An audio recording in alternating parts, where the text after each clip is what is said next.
मस्त अशी छान हिरवीगार शेपूची भाजी आणलेली आहे। ती स्वच्छ निवडून बारीक चिरून घेतलेली आहे। तर तुरीची डाळ मी आधीच 1 तास भिजायला टाकली होती, छान अशी भिजलेली आहे।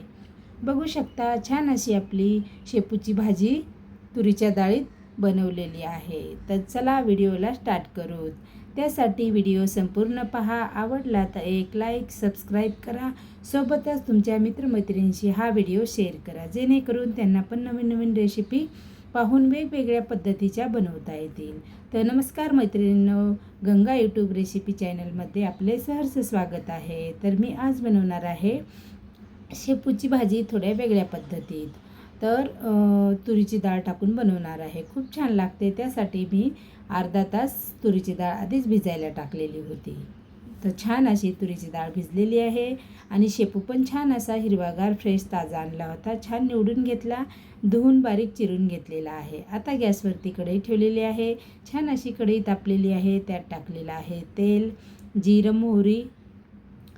मोहरी छान तडकली की त्यात टाकलेला आहे लसूण पण आपल्याला छान असा लालसर होऊ द्यायचा आहे। खूप छान लागते ही भाजी भाकरीसोबत, हिरव्या मिरचीत किंवा लाल मिरचीत पण आपण करू शकतो। तर बघू शकता छान असं लसूण लाल झालेलं आहे। आता आपल्याला त्यात टाकायची आहे शेपूची भाजी चिरलेली आणि डाळ सोबतच टाकायची आहे आणि छान असं आपल्याला हलवून घ्यायचं आहे। ही भाजी कोणी हाटून पण करतं तर कोणी असं पण करतं, तर आम्ही असंच करतो। तर आता आपल्याला टाकायचं आहे त्यामध्ये चवीपुरतं मीठ।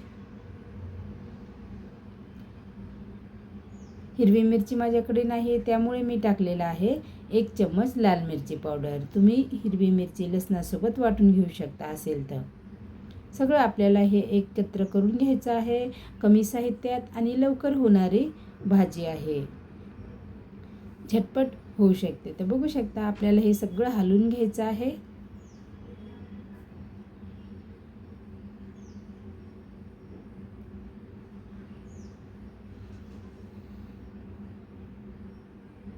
छान असं चटणी मीठ आपलं सगळं भाजीला लागेपर्यंत छान हलवून घ्यायचं आहे आणि नंतर आपल्याला त्यामध्ये थोडंसं पाणी टाकायचं आहे डाळ आणि भाजी शिजण्यासाठी।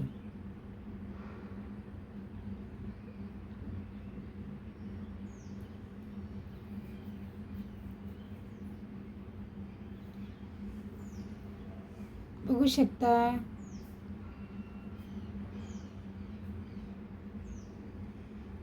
मस्त अशी आपली भाजी शिजून झालेली आहे।